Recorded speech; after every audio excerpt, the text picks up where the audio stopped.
Hello my dear children, how are you feeling, how are you doing? कैसे हैं आप सब प्यारे प्यारे बच्चे? आज हम करने वाले हैं worksheet number 24, that is of English for class 6 and this is for 21st December 2020.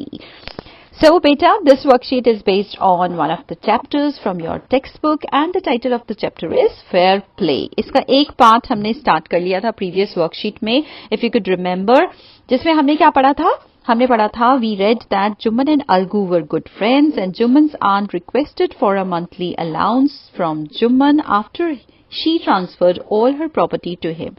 हमने पढ़ा था जुम्मन और अलगू बहुत पक्के दोस्त थे और जुम्मन की आंट के पास बहुत सारी प्रॉपर्टी थी और जुम्मन की आंट ने अपनी प्रॉपर्टी जुम्मन के नाम कर दी और फिर 1-2 साल के बाद में कुछ बहुत ज्यादा वो लोग आंटी का ध्यान नहीं रख रहे थे, जिसकी वजह से आंट ने बोला कि मुझे एक किचन सेटअप के लिए एक मंथली अलाउंस मतलब कुछ अमाउंट ऑफ मनी मुझे दे दो। और लेकिन जो जुम्मन था, उसकी वाइफ थी, वो बिल्कुल इस चीज को पसंद नहीं किया उन्होंने। व्हेन मिसट्रीटेड, जब आंट को उन्होंने मिसट्रीट किया, देन आंट डिसाइडेड, उन्होंने डिसाइड किया कि वो पंचायत में जाएंगी हेल्प के लिए। और यहां तक की स्टोरी हमने अपनी प्रीवियस वर्कशीट में पढ़ ली थी। ठीक है, तो अब देखते हैं कि आज की स्टोरी में आगे क्या हो रहा है। अच्छा, ऐसा करते हैं, आज का जो स्टोरी है, क्योंकि यहाँ पर बीच बीच में आप देख रहे हैं कुछ कुछ पोर्शंस जो है हमें ठीक से दिखाई भी नहीं दे रहे हैं, तो आज की स्टोरी हम लोग बुक में से रीड कर लेते हैं। ठीक है, तो मैं बुक का जो पेज है वो यहाँ पर आपको दिखा रही हूँ। विल रीड दिस पोर्शन, जो आपको यहाँ पे पोर्शन दिया हुआ है, ये हम बुक में से रीड कर लेते हैं। ठीक है ना, उसको अच्छे से समझ पाएंगे। जो आज हम कर रहे हैं ना बच्चों, ये है पार्ट 2। पार्ट 1 हमने प्रीवियस वर्कशीट में किया था। आज जो आपका जो पोर्शन वर्कशीट में दिया हुआ है, दैट इज पार्ट 2। ठीक है, तो इसको पढ़ते हैं आज। The panchayat was held the same evening under an old banyan tree. उसी शाम को पंचायत बैठी। कहां पर पंचायत बैठी? ओल्ड बेनियन ट्री के नीचे। बेनियन कौन सा ट्री होता है बच्चों? बरगद का बड़ा सा पेड़ है ना, यहाँ पर दिखाया हुआ आपको दिख रहा है ना, तो बड़े से बरगद के पेड़ के नीचे पंचायत बैठी।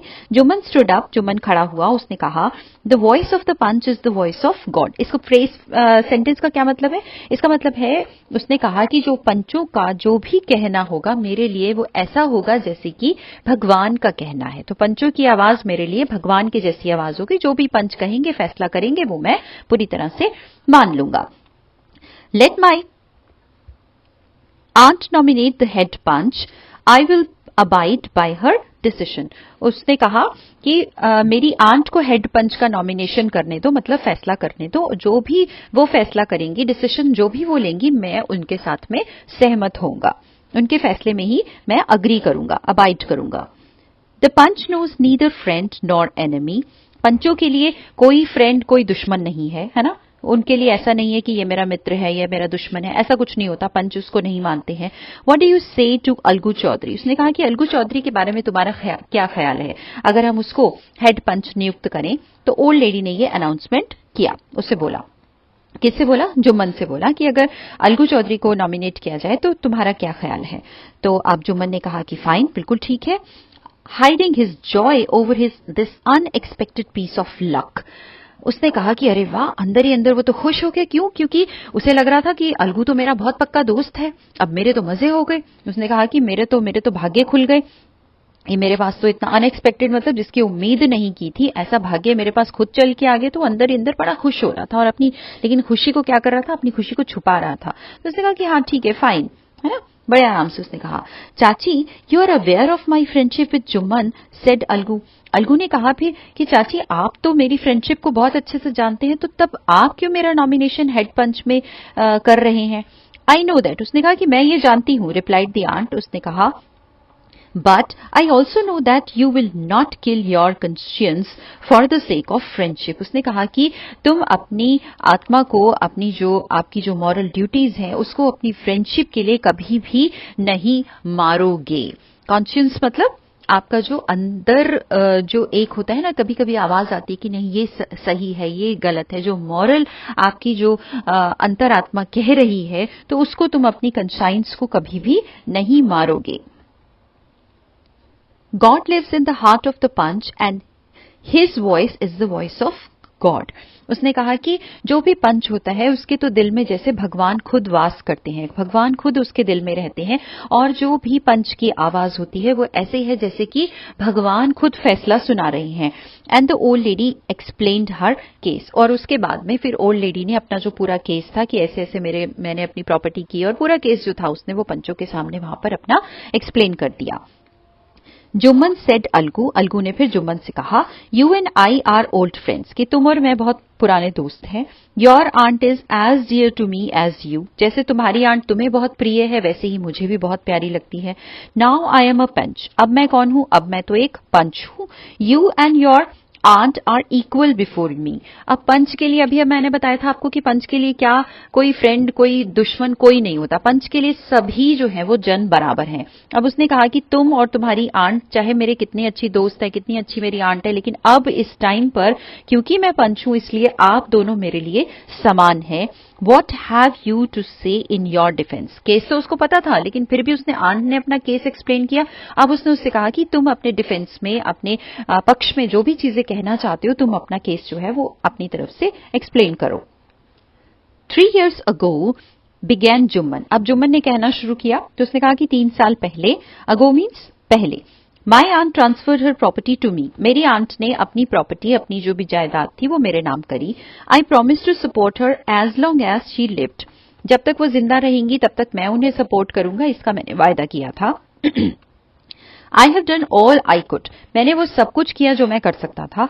There have been a couple of quarrels between my wife and her but I can't stop it, उसने फिर जुम्मन ने बताया कि इनके और मेरी जो वाइफ है उनके बीच में कुछ थोड़े बहुत झगड़े हुए, क्वारल्स मीन्स झगड़े हुए, लेकिन मैं उसे रोक कैसे सकता हूं, भाई दोनों लेडीज हैं आपस में झगड़ रही हैं तो मैं तो रोक नहीं सकता। Now my aunt is claiming a monthly allowance from me, अब मेरी आंट जो है उन झगड़ों के कारण मेरे से एक मंथली अलाउंस, एक अमाउंट ऑफ मनी फिक्स्ड जो कि हर मंथ मैं उन्हें दूं ऐसा क्लेम कर रही हैं। दिस इज नॉट पॉसिबल, ये तो बिल्कुल पॉसिबल नहीं हो पा, मेरे लिए संभव नहीं है। That's all I have to say, मुझे बस इतना कहना है। ठीक है, तो यहां तक हमने पढ़ लिया है वर्कशीट में, this is not possible, that's all I have to say, मुझे बस इतना ही कहना है। तो आई होप आपको अच्छे से ये वाला जो इसका पार्ट है स्टोरी का बहुत अच्छे से समझ में आ गया होगा। अब चलिए क्वेश्चंस देखें इससे related. On the basis of your reading of the passage, write the answer to the questions that follow. अब यहाँ पर जो आपने अभी अभी पैसेज पढ़ा है उसी के ऊपर बेस्ड कुछ क्वेश्चंस दिए गए हैं और आप सब प्यारे प्यारे बच्चों को उनके आंसर्स लिखने हैं। And I hope you know all the answers, आप सारे बच्चों को ये आंसर्स बहुत अच्छे से पता होंगे। Let's start. Where was the panchayat held the same evening? Panchayat उसी शाम को कहां पर गठित की गई थी, कहां पर हेल्ड की गई थी? बिल्कुल ठीक, पंचायत वॉज हेल्ड। आप देख रहे हैं यहाँ पे ये हमारा सब्जेक्ट है बच्चों, और उसके बाद जो हेल्पिंग वर्ब होता है, जब क्वेश्चन होता है ना बच्चों तो हेल्पिंग वर्ब आगे होता है, लेकिन जब हम उसका आंसर लिखते हैं तो वो जो हेल्पिंग वर्ब है वो यहाँ पर पीछे आ जाएगा, है ना। तो क्या हो जाएगा, the panchayat was held, panchayat बैठी थी, है ना। द सेम इवनिंग कहां पर, under an old banyan tree, तो बस वो हम यहाँ पर लिख देंगे। ठीक है, the panchayat was held the same evening under an old banyan tree.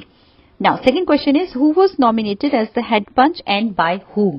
Head panch को नॉमिनेट किसने किया था? नॉमिनेट मतलब चुनाव करके, मतलब अपनी तरफ से कोई सजेशन देके नॉमिनेशन करना। तो किसने किया था नॉमिनेशन और किसका किया था? Who was nominated and by हुम।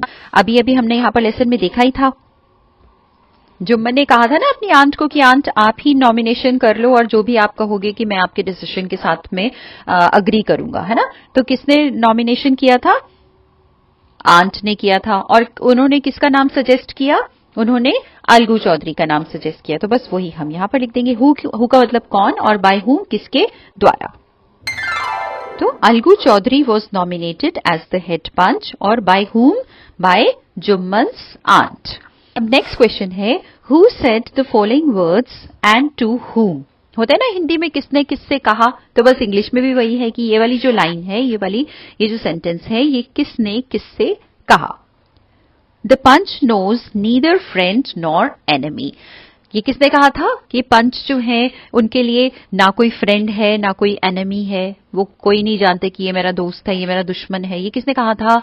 बिल्कुल ठीक, ये उसकी ओल्ड आंट ने कहा था, है ना, जब उन्होंने उसका नाम, अलगू का नाम सजेस्ट किया था, है ना, तब उसके बाद में उन्होंने ये वाली लाइन कही थी। और किससे कही थी ये लाइन कही थी उन्होंने अलगू से, है ना। जब अलगू ने कहा कि आप जानते हो कि भाई मैं तो उसका बहुत अच्छा दोस्त हूं जुम्मन का, फिर भी आप मेरा नॉमिनेशन कर रहे हो, तो उसने, आंट ने बोला कि जो पंच होता है उनके लिए कोई फ्रेंड या एनिमी नहीं होता। तो बस वही हम यहाँ पर लिख देंगे।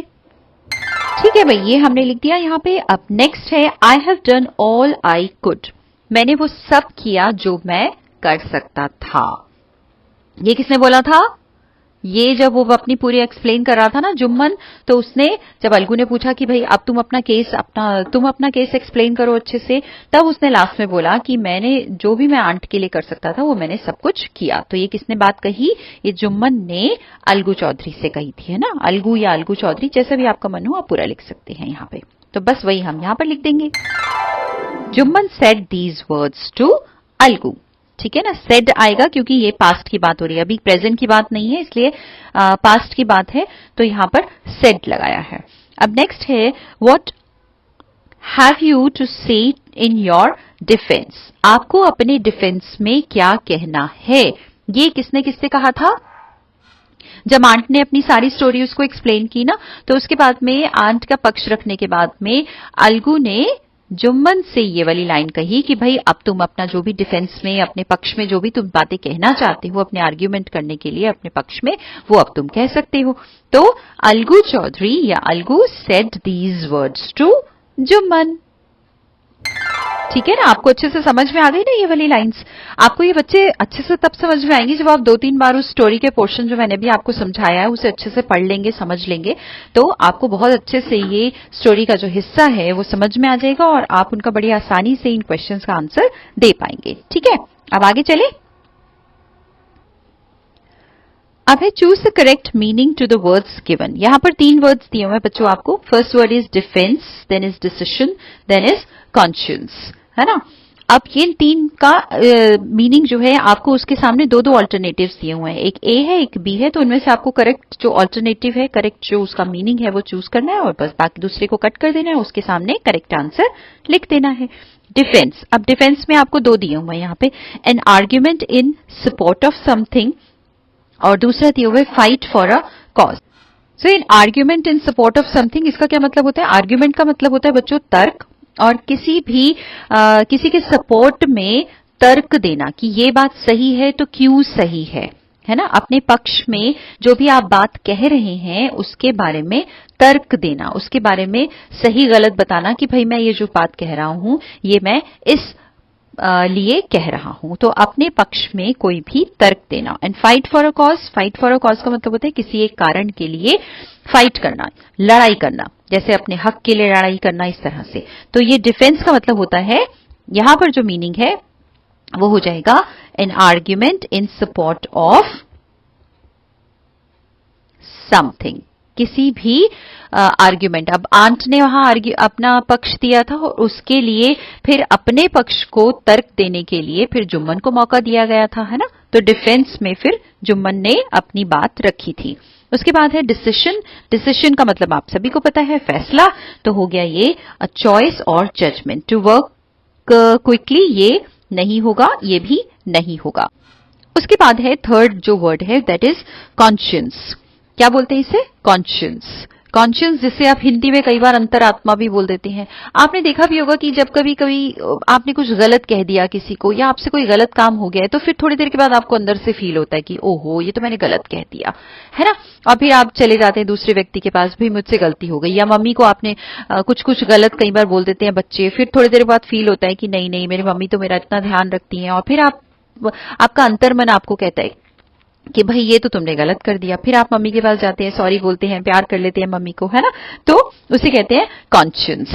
तो कॉन्शियस का मतलब साइंस तो बिल्कुल नहीं होता है, साइंस नहीं होता है, इसका मतलब होता है मॉरल सेंस, जो सही है उसके बारे में ज्ञान, जिसे आप अपनी कई बार हिंदी में उसे आप अंतरात्मा कह देते हैं। तो ये हो गया मॉरल सेंस। तो आई होप आपको आज की वर्कशीट बहुत अच्छे से समझ में आ गई है और फिर नीचे आपके लिए वही मैसेज है कि आपको अच्छे से मास्क पहन के रखना है, 2 यार्ड्स की या 6 फीट की दूरी बनाए रखनी है, जो आप अच्छे से ध्यान रख रहे हैं, है ना। और अपनी सेहत का बहुत ध्यान रखिए, एक्सरसाइज करिए, खूब पानी पीजिए, अच्छे से खाना खाइए और खूब सारी पढ़ाई करिए, है ना। सो आई होप वर्कशीट आपको अच्छी लगी होगी। अब वर्कशीट को समझने के बाद बेटा आपने अपने आप से करना है। इन केस आपको वर्कशीट में कोई चीज समझ में नहीं आ रही कि मैम इसे और अच्छे से एक्सप्लेन कर दीजिए, do let me know by writing in the comment section, ठीक है। तब तक के लिए, जब तक हम दूसरी वर्कशीट में मिलेंगे, तब तक के लिए bye bye and take care, keep learning, keep smiling and keep doing the good work. Okay, bye.